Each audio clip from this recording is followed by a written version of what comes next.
열한 제자가 갈릴리에 가서 예수께 지시한 산에 이르러 예수를 배웠고 경배하나 아직도 의심하는 사람들이 있더라. 예수께서 나와 말씀하여 이르시되 하늘과 땅의 모든 권세를 내게 주셨으니 그러므로 너희는 가서 모든 민족을 제자로 삼아 아버지와 아들과 성령의 이름으로 침례를 베풀고 내가 너희에게 분부한 모든 것을 가르쳐 지키게 하라. 볼지어다 내가 세상 끝날까지 너희와 항상 함께 있으리라 하시니라. 아멘.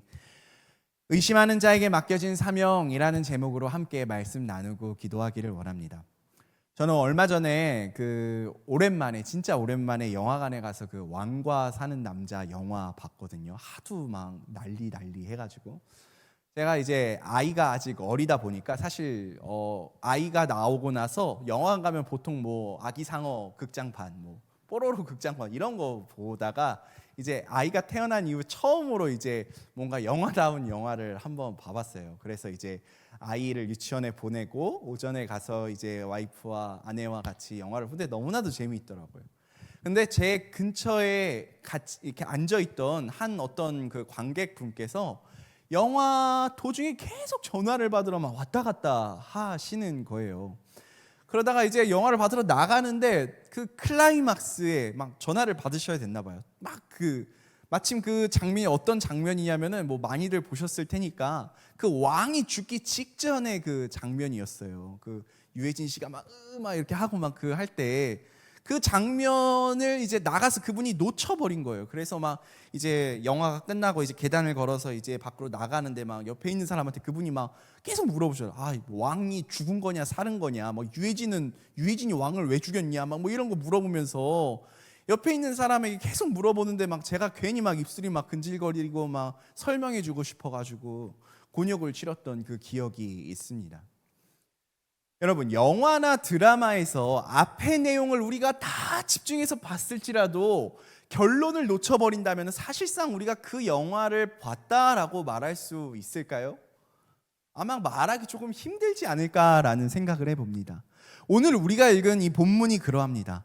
예수님께서 돌아가셨어요. 십자가에서 죽으시고 부활하신 후에 승천하시기 전에 마지막으로 주신 말씀, 예수님의 공생의 사역의 결론이자 그 사역의 클라이막스와 같은 장면이 오늘 우리가 함께 읽은 저 마태복음 28장의 장면 내용이거든요. 따라서 이 장면은 가장 중요한 결론과 가장 중요한 장면이고, 이것을 놓친다면 우리가 어쩌면 결론을 보지 않고 엔딩을 보지 않고 영화를 보는 것과 같지 않을까라는 생각을 좀 해보았습니다. 지난주 우리는 그 기독교 절기상 가장 큰 축제 중 하나인 부활절을 보냈습니다. 할렐루야, 예수님 살아나셨습니다 라고 나가서 우리 전도용품 만들어서 나가서 그 예수님을 전하기도 했고, 예배당의 아름다운 꽃과 찬양으로 우리의 마음도 아울러 같이 뜨거웠던 그런 지난 부활주일이 아니었나라는 생각을 해봤습니다. 근데요, 여러분, 지난 한 주간 여러분의 삶의 자리에서 여러분은 그 부활을 어떻게 누리셨습니까? 한 주 동안 부활의 영광과 그 소망이 충만한 한 주를 여러분의 삶의 자리에서 살아가셨나요? 어쩌면 아마 대부분의 성도님들께서 여전히 동일한 삶의 짐을 진 채 평소와 다를 바 없는 하루하루를 살아가시지 않으셨을까라는 생각을 해봅니다. 월요일에 아침에 그 알람 소리는 부활절 예배 찬양 소리와는 전혀 다른 무게로 우리에게 다가오지 않았을까라는 생각을 해봅니다. 솔직하게 한번 묻고 싶어요. 지난주 우리가 외쳤던 그 부활의 소망이 여러분의 가정과 직장과 학교를, 내 삶을 조금이라도 변화시켰습니까? 여전히 풀리지 않는 어떠한 관계, 해결되지 않는 그 문제 앞에서 예수 그리스도의 부활은 어떠한 의미가 있었습니까? 만일 부활절이 그냥 1년에 한 번 돌아오는 종교적인 행사로 끝났다면 정말 우리가 그 부활을 믿고 그 부활의 능력을 나는 누리며 산다라고 말할 수 있을까요? 분명히 말씀드립니다. 부활은 하루의 축제가 되어서는 안 됩니다. 예수 그리스도의 부활은 우리의 삶의 방향을 바꾸는 사건이 되어야 합니다. 예수님의 그 돌무덤이 굴러간 그 순간부터 우리의 일상이 더 이상 이전과 같을 수 없단 말입니다. 그렇다면은 부활을 믿는데, 내가 예수님 부활하신 거 믿는데, 그렇다면 그 부활을 믿는 우리는 구체적으로 어떠한 모습으로 살아가야 할까요? 이것은 2000년 전에 제자들이 직면했던 질문이기도 했습니다. 예수님 부활하셨어. 근데 우리는 이제 어떻게 살아야 하지? 라는 질문을 제자들도 똑같이 했다라는 거예요. 우리는 어떻게 살아야 하는가? 그들은 갈릴리로 갔다라고 오늘 성경에 보니까 이야기를 합니다. 예루살렘, 예수님의 십자가 그 사건이 있었던 무려 그곳에서부터 150km 정도가 떨어진 그곳에서 물고기를 잡고 일상을 보내던 그 갈릴리라는 지역에서 제자들이 돌아간 현실은 이전과 별로 다를 것이 없었습니다. 여전히 어부의 배가 있었고, 여전히 그물이 있었고, 가족과 생계가 그들을 기다리고 있었습니다. 부활하신 주님의 소식을 들었지만 그들에게 그들이 마주한 것은 삶의 현실이었습니다. 변하지 않는. 이것이 오늘날 우리의 모습 아닙니까? 오늘 본문 이 마태복음 28장 말씀은요, 지상명령, 영어로 하면 The Great Commission이라고 해가지고 가장 위대한, 이 세상에서 가장 위대한 명령이라는 제목을 가진 말씀입니다. 바로 일상으로 돌아간 제자들에게 예수님께서 명령하신 마지막 말씀인 것이죠. 그리고 이 말씀은 제자들에게만 지금 이 성경 속에서 하고 계시는 게 아니라 2000년이 지난 오늘날을 살아가는 우리에게도 하나님께서 동일하게 하시는 줄 믿습니다. 우리 한 사람 한 사람에게 동일하게 주시는 하나님의 말씀이자 우리가 나아가야 할 인생의 방향인 것입니다. 우리 17절 말씀 화면을 한번 보실까요? 17절 말씀 우리 함께 읽어보겠습니다. 시작. 예수를 배웠고 경배하나. 네, 놀랍게도 부활하신 예수님을 두 눈으로 본 사람들 중에서도 뭐를 하는 사람이 있었대요? 의심하는 사람이 있었다란 말입니다. 지금 이 예수님을 뵙고 경배하는 이 사람들은 어떤 사람들입니까? 무려 3년 반이라는 시간 동안 예수님과 함께 먹고 자며 함께 생활했던 사람들입니다. 보리떡 5개와 물고기 2마리로 5,000명을 먹이시는 기적을 눈으로 목격한 사람들입니다. 죽은 나사로가 무덤에서 걸어 나오는 것을 봤던 사람들이에요. 그런데 그러한 빈 무덤의 소식까지, 예수님께서 부활하셨다는 소식을 듣고 그 부활하신 예수님을 두 눈으로 본 사람들이 뭘 했다고요? 지금 의심했다라고 성경은 이야기하고 있습니다. 여러분, 이 사실이 우리에게 얼마나 큰 위로가 되는 줄 모릅니다. 여러분, 이 본문을 통하여 우리가 깨달을 수 있는 거 있는데요. 첫 번째는 의심은 불신앙의 증거가 아니다라는 것입니다. 우린 때때로 신앙생활 하다가 나는 왜 이렇게 믿음이 없을까? 왜 내 신앙은 이 정도밖에 되지 않을까? 뭐 이러한 마음으로 스스로를 옥죄일 때가 있습니다. 근데 여러분, 오늘 본문의 제자들의 모습이 우리를 얼마나 위로해 줍니까? 예수님의 기적을 눈으로 직접 본 세대들 또한 그럼에도 불구하고 의심했다라는 거예요. 사랑하는 여러분, 의심은 진지한 믿음이 자라나기 위해 반드시 통과해야 되는 관문입니다. 한 번도 의심해보지 않으신 분들이 있다면 그 믿음은 어쩌면은 부모님으로부터 그대로 물려받은 관성일 수도 있습니다. 진짜 믿음은 의심의 광야를 통과한 뒤에야 비로소 내 것이 되는 것입니다. 나무의 뿌리가 바람을 통해 흔들리면서 깊어지듯이 우리의 믿음도 의심이라는 바람을 통과할 때 그 믿음이 깊어지는 줄 믿으시길 바랍니다. 둘째로 중요한 사실이 있는데요. 예수님은 이러한 의심하는 자를 꾸짖거나 내쫓지 아니하셨다라는 것입니다. 믿는 자만 남어 믿지 않는 사람 다시 돌아가 라고 예수님께서 말씀하시지 아니하셨다라는 거예요. 의심하는 자가 포함된 그 무리 전체에게 동일한 사명을, 동일한 명령을 말씀하십니다. 이것이 예수님의 은혜입니다. 18절 말씀 한번 볼까요? 18절 함께 읽어보겠습니다. 시작. 예수께서 나와 말씀하여 이르시되. 아멘. 지금 나온 주체가 누구입니까? 제자들이 나왔습니까? 아니에요. 예수님께서 먼저 나와서 말씀하시는 거예요. 부활하신 예수님께 나온 사람은 제자들이 아니라 예수님께서 부활하신 후에 그들을 찾아오셨다라는 거예요. 여러분, 완벽하게 준비가 되고 성숙해서 믿음이 뛰어나서 그 사명을, 그 명령을 받는 것이 아닙니다. 여전히 우리는 흔들리고요. 여전히 우리는 의심하지만 그럼에도 불구하고 예수님께서 우리를 먼저 찾아오시는 것, 이것이 복음의 방향이다라는 것입니다. 혹시 오늘 이 자리에 앉아 계신 분들 중에 여전히 의심하고 이 자리에 그러한 상태로 앉아 계신 분들이 있다면 하나님께서는 이미 여러분의 의심을 알고 계시면서도 여러분을 이 자리 가운데로 초청하시고 불렀다라는 사실을 기억하여 주시길 바랍니다. 의심하면서도 이 자리 가운데 나왔다? 그것 자체가 하나님의 기적이요 이미 응답이라 저는 생각합니다. 자, 예수님께서 부활하신 후에 의심하는 제자들을 찾아오셨습니다. 그리고 예수님께서는 명령을 내리시기 전에 18절 말씀에서 먼저 한 가지를 선언하시죠. 무엇을요?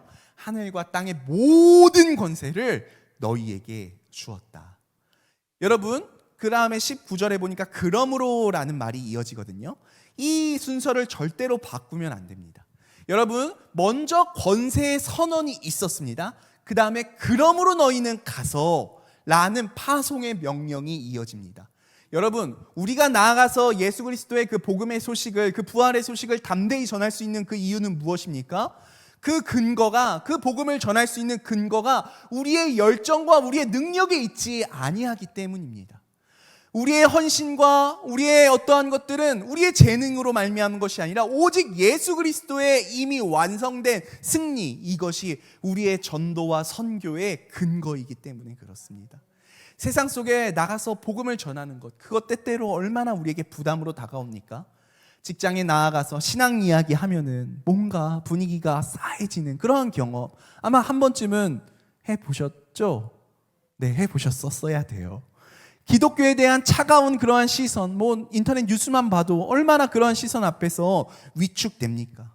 우리가 무엇을 이루어내야 예수님의 권세가 세워지는 것이 아니라는 사실을 여러분 기억하여 주십시오. 우리는 이미 세워진 그 예수 그리스도의 그 십자가의 권세 위에서 우리가 나아가는 것입니다. 전쟁은 이미 끝났어요. 승리는 이미 확정되었습니다. 십자가에서 죽으시고 사흘 만에 부활하심으로 말미암아 죽은 권세를 무너뜨리신 분께서 선포하시는 것입니다. 사랑하는 여러분, 우리는 싸우러 가는 것이 아니에요. 이미 이긴 전쟁의 승전보를 전하러 가는 것입니다. 그러므로 세상의 반응에 우리가 흔들릴 필요가 없습니다. 우리는 싸우러 가는 것이 아니기 때문에 예수님께서 승리하셨다는 그 전쟁의 승전보를 전하러 가는 것이기 때문에 그러므로 세상의 반응에 흔들리지 마십시오. 복음이 외면당한다라고 해서 그 복음이 약해지는 것이 아닙니다. 여러분의 성공이 복음을 강하게 만드는 것도 아니고 여러분의 실패가 복음을 약하게 만드는 것도 결코 아닙니다. 복음의 능력은 부활하신 그리스도 그 자체에 있습니다. 하늘과 땅의 모든 권세가 오늘도 오직 우리 주 예수 그리스도께 있다라는 것입니다. 여러분, 한 가지 더 분명히 해야 할 것이 있는데요. 이 권세의 선언 뒤에 나오는 것은 제안하는 것도 아니고 부탁도 하는 게 아니라 명령하시는 거다라는 것이다. 명령. 제안도 부탁도 아닌 명령입니다. 하나님께서 지금 그 부활의 능력을 체험한 사람들에게 지금 명령하시는 것이며 하나님이 보내시는 거예요. 따라서 여러분, 전도하는 거, 선교하는 거, 이거 해도 그만 안 해도 그만 이거 아닙니다. 기분 내키면 하고, 하기 싫어, 부끄러워, 안 할 수 있는 게 아닌 그 조건부에가 달린 어떤 과제가 아니다라는 것입니다. 모든 권세를 가지신 분께서, 죽으시고 부활하신 분께서 명령하셨으니 이것은 반드시 해야만 하는 일인 것입니다. 이러한 확신을 가질 때 우리는 담대하게 가라! 라는 그 명령에 순종할 수 있습니다. 핵심 명령 구절인 19절 말씀 보니까 그러므로 너희는 가서 모든 민족을 제자로 삼아 아버지와 아들과 성령의 이름으로 침례를 베풀어라 라고 말씀하십니다. 헬라어 원문을 보면 이 문장에서 가장 유일한 명령 동사는 제자로 삼으라 라는 말입니다. 침례를 베풀고 가르쳐 지키게 하고 가라라는 말은 모두 이 제자 삼는 것에 따르는 분사예요. 제자를 어떻게 삼아야 될지를 설명하는 말이거든요. 다시 말해 저 문장의 핵심 명령은 제자를 만드는 것입니다.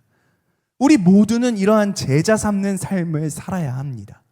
그리고 그 일은 이미 우리가 가고 있는 삶을 통해서 이루어 가야 합니다. 제자를 삼는다라는 게 무엇입니까? 단순히 교회 한 번 데리고 오는 어떤 그런 것? 그거 아닙니다. 그것을 시작으로 해서 한 사람의 삶의 전체가 예수님을 닮아가도록 함께 걸어가는 것.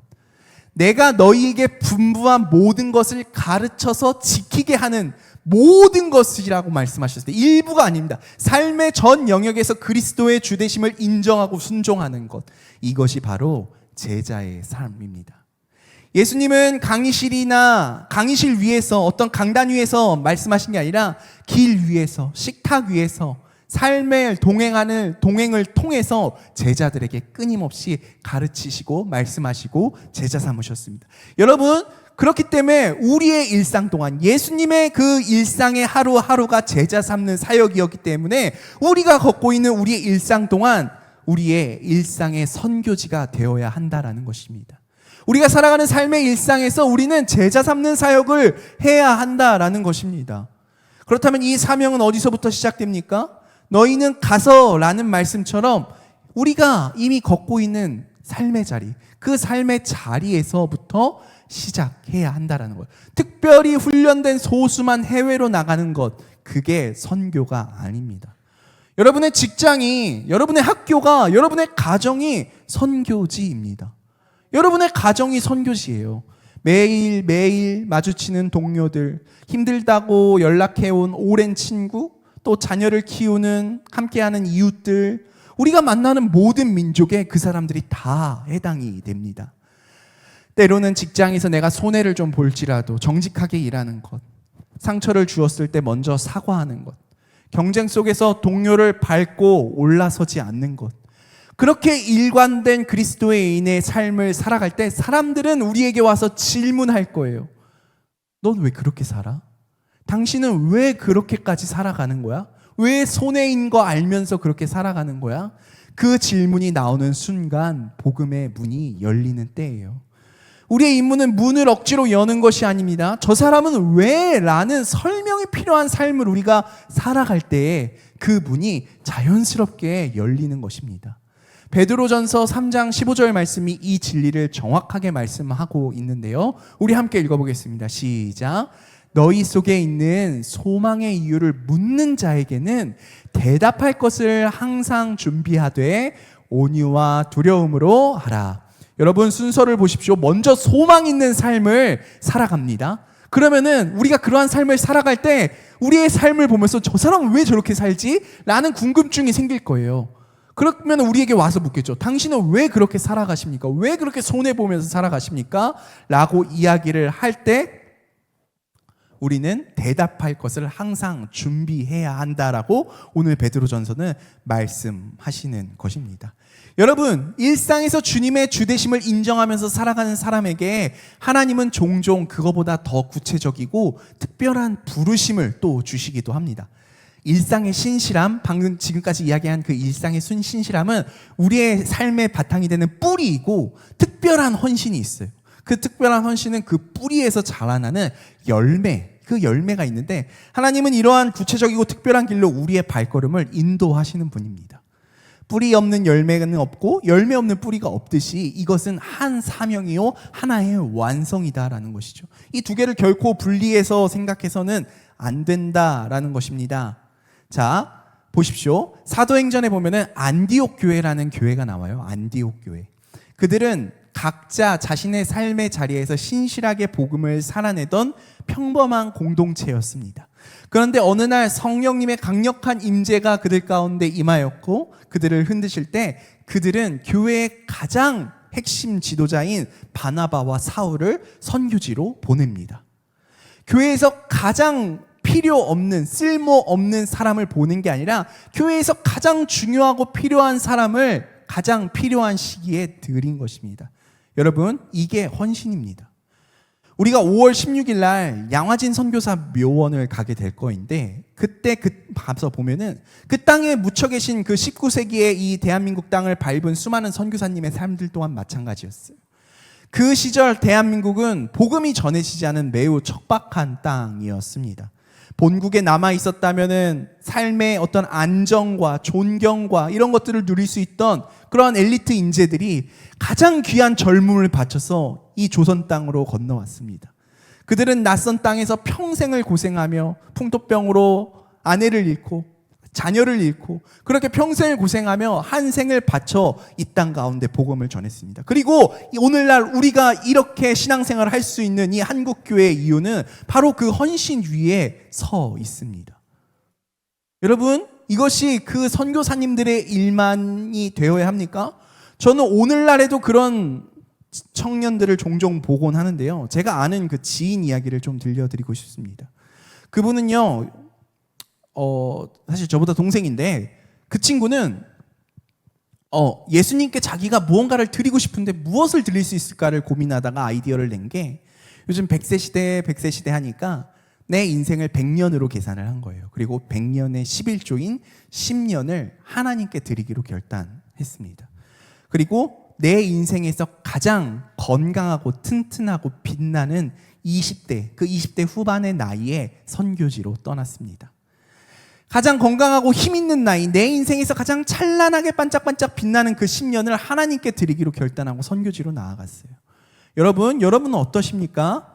선교란 내 남는 시간, 내 짜투리 시간, 나 쓰다 남은 에너지, 내가 관심 쏟다가 나의 남는 그 어떤 것을 던지는 일이 아닙니다.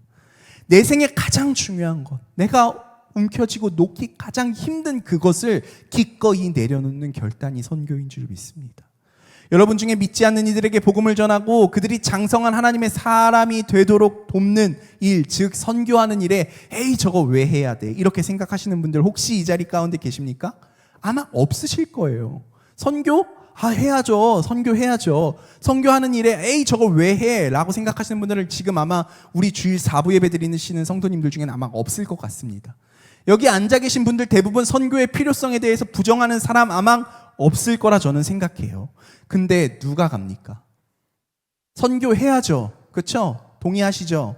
선교해야 하는 거죠. 땅끝까지 가서 누군가는 전해야 하고 우리가 입술로 찬양으로 그런 고백하잖아요. 그러면서도 속으로는 이렇게 선 긋지 않습니까?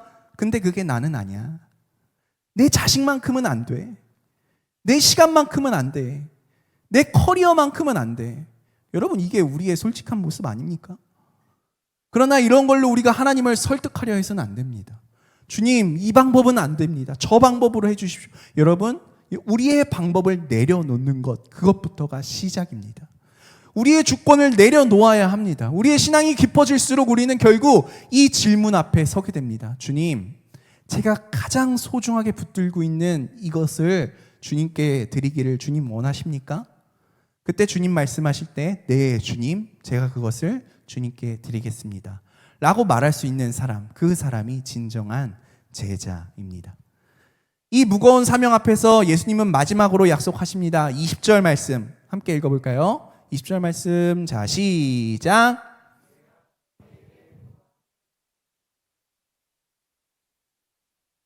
내가 세상 끝날까지 너희와 항상 함께 있으리라 하시니라. 아멘. 이 약속이 없었다면 이 지상명령은 결코 감당할 수 없는 짐입니다. 짐. 세상 끝날까지 이것들을 예수님께서 분부하신 모든 것들을 어떻게 우리가 가르쳐 지키게 합니까? 우리에게 실력 없잖아요. 말주변도 없어요. 돈도 없고 환경을 보면 안 된 이유가 넘쳐납니다. 요즘 저에게 오셔가지고 청년대학부 이번에 베트남, 말레이시아, 싱가포르 대전 간다면서요. 유료 활동료가 그렇게 올랐는데 청년들 여름에 나갈 수 있는 겁니까? 이런 질문하시는 분들이 부쩍 많이 있습니다. 우리 ELS가 올해 주제를 아주 기가 막히게 잘 지었어요. 갈 바를 알지 못하고. 아브라함이 자기 평생을 살아온 삶의 터전을 떠나 하나님께서 가라 하실 그 땅으로 갈 때 갈 바를 알지 못함에도 그럼에도 불구하고 갔어요. 내가 평생에 읽어놓은 거, 나에게 익숙한 거, 나에게 편리한 거 그거 다 버리고 하나님 가라 하시니까 아브라함이 길을 떠나지 않았습니까? 여러분, 유료 할증이라는 환경 보면 어떻게 갑니까? 지금 평상시보다 그 할증료가 4배에서 5배가 올랐대요. 여러분, 근데도 우리는 갈 바를 알지 못할지라도 갈 겁니다. 하나님께서 우리가 가기를 원하신다면 어떻게 해서든 우리들 보내실 거고, 만약 우리가 나아가는 것이 하나님의 뜻이 아니라면 우리가 가려고 어떤 노력을 해도 갈 수 없는 것입니다. 자, 지금은 4월입니다. 이제 4달에서 5달 정도 나왔는데 한번 봅시다. 하나님께서 우리를 어떻게 인도하실지. 하나님께서 우리의 삶 가운데 어떻게 일하실지 저는 너무나도 그분의 일하심이 기대되고 궁금하고 설레입니다. 내가 너희와 함께 하리라. 여러분, 주님이 함께 하시기 때문에 이 모든 과정은 짐이 아니라 영광스러운 초청이 될 것입니다. 여러분, 사령관이 야 쫄병들 가서 전서대 이렇게 밀어넣는 그게 아니라 왕이 친히 군대 앞에 서서 함께 걸어가시겠다라고. 내가 세상 끝날까지 너희와 항상 함께 있을 거야. 네가 어디에 가든 내가 거기에서 함께 걸어갈 거고, 네가 지쳐 쓰러지면 너의 그 쓰러진 무릎을, 그 손을 내가 붙들어 줄 거야. 네가 주춤거릴 때 내가 너의 등을 밀어줄 거야 라고 지금 말씀하고 계시는 것입니다. 마태복음의 구조를 보면은요 되게 재밌는데요, 마태복음 1장에 보면은 어떤 내용이 나냐면 그의 이름은 임마누엘이라 하셨으니 이를 번역한즉 하나님이 우리와 함께 계시다 함이라 라고 하면서 그 임마누엘의 뜻, 하나님이 우리와 함께 계시다라는 그 임마누엘의 뜻으로 말씀이 마태복음이 시작되거든요. 그리고 28장 마태복음의 가장 마지막 절에 가면은 내가 세상 끝날까지 너희와 함께 있으리라. 처음과 끝의 메시지가 지금 같아요. 임마누엘, 하나님이 우리와 함께 하신다. 이것이 우리의 신앙의 가장 깊은 토대입니다. 여러분, 복음을 전하다가 관계가 어색해지신 분이 계십니까? 신앙 때문에 직장에서 불이익을 당했던 기억이 있으신 분이 계십니까? 열심히 섬기고 기도했는데 아무런 열매가 없어서 지쳐버리신 분이 계십니까? 진심으로 사랑한 사람이 결국 등을 돌렸을 때 그 아픔을 경험했던 분이 계십니까? 바로 그 외로움과 피로의 자리에서 주님 말씀하십니다. 나는 너와 함께 있다. 죽음을 이기신 이 하나님의 약속을 여러분 붙드시길 바랍니다. 바울은 고린도전서 3장 6절에서 이렇게 고백합니다. 나는 심었고 아볼로는 물을 주었으되 오직 하나님께서 자라나게 하셨나니. 여러분, 우리가 할 일은 뭐냐면요, 심는 일입니다. 우리가 할 일은 물을 주는 거예요. 그러면은 자라나게 하는 건 누가 하신다고요? 하나님께서 하시는 거예요. 결과는 하나님이 맺는 거예요. 그러니까 여러분, 우리는 결과에 연연할 필요가 없습니다. 사람들의 반응에 흔들리지 마십시오. 우리에게 요구되는 것은 결과가 아니라 오직 충성과 신실함인 줄 믿습니다. 이제 말씀을 맺길 원합니다. 찬양팀 준비 좀 해주십시오. 여러분, 부활절 이후의 첫 번째 주일입니다. 오늘 우리에게 주어진 질문 단 하나입니다. 나는 그 예수님의 부활을 어떻게 내 삶으로 살아갈 것인가? 예수 그리스도의 부활 이후에 어떻게 나는 살아갈 것인가? 주님께서 오늘 우리에게 말씀하시는, 이 성경을 통하여 말씀하시는 방향성은 명확합니다. 앞으로 모이지 말고, 안으로만 모이지 말고 밖으로 나아가라. 받은 것을 쌓아두지 말고 가서 나눠라. 이미 너희 안에 있는 그것을 누군가에게 전해라. 가서 제자 삼아라. 여러분, 거창한 프로그램이 아닙니다. 이번 한 주 여러분 곁에 있는 한 사람이 다가올 때 그 사람이 하는 이야기를 진심으로 집중해서 좀 들어주십시오. 오랜만에 연락 온 친구가 있나요? 그 사람에게 시간을 내어주십시오. 상처를 줬던 가족이 있으세요? 먼저 찾아가서 사과하십시오. 직장에서 여러분 정직하게 일하십시오. 여러분이 처한 환경 속에서 그리스도인답게 살아가는 것을 포기하지 말아 주십시오. 그렇게 나아가 하나님께 더 깊은 헌신을 요구하신다면 여러분의 가장 귀한 것을 기꺼이 구별하여 내어드리십시오. 저는 우리 가운데 더 많은 목회자와 더 많은 선교사가 나와야 한다라고 생각합니다. 여러분, 여러분의 젊음을, 여러분의 시간을, 여러분의 인생을 하나님께 드리십시오. 여러분, 정말 그렇게 살다가 나중에 하나님 앞에 섰을 때 너 뭐 하다 왔니? 하시면 부끄럽지 않겠습니까? 남들처럼 입신양면 하려고 공부하고 직장생활하고 애 키우고 한 달 월급 받아서 입에 풀칠하면서 남들과 똑같이 살다가 왔습니다. 이러한 인생이 그 성경에 나오는 한 달란트 주신 것을 한 땅에 묻었다가 다시 파서 드리는 그 인생과 뭐가 다를 바 있겠습니까? 저는 확신합니다. 한국교회의 미래는 건물과 크기에 달려있지 않습니다. 프로그램의 화려함에 달려있지 않습니다.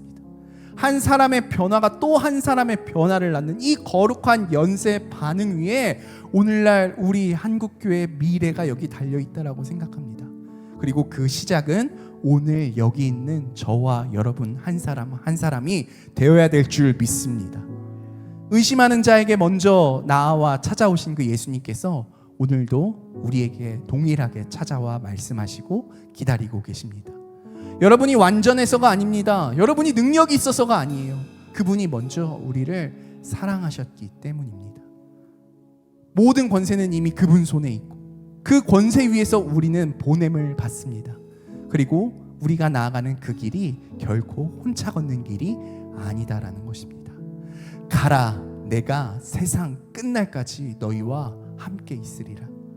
여러분, 부활의 삶은 예배당에서 완성되는 것이 아닙니다. 여러분이 발을 딛는 직장과 가정과 캠퍼스 모든 관계의 자리에서 완성됩니다. 부활절은 지나갔지만 부활의 삶은 이제 시작인 것입니다. 여러분, 이 문을 나설 때 여러분이 빈손이 아니라 모든 권세를 가지신 분께서 주시는 파송장, 세상 끝날까지 함께 하시겠다라는 든든한 약속, 이 두 가지를 품고 여러분 지금 이 자리 가운데서 나가시는 거예요. 여러분, 그 파송장과 그 약속을 붙들고 파송받은 제자로서 여러분을 부르신 삶의 자리에서 승리하시기를 주님의 이름으로 간절히 축복합니다.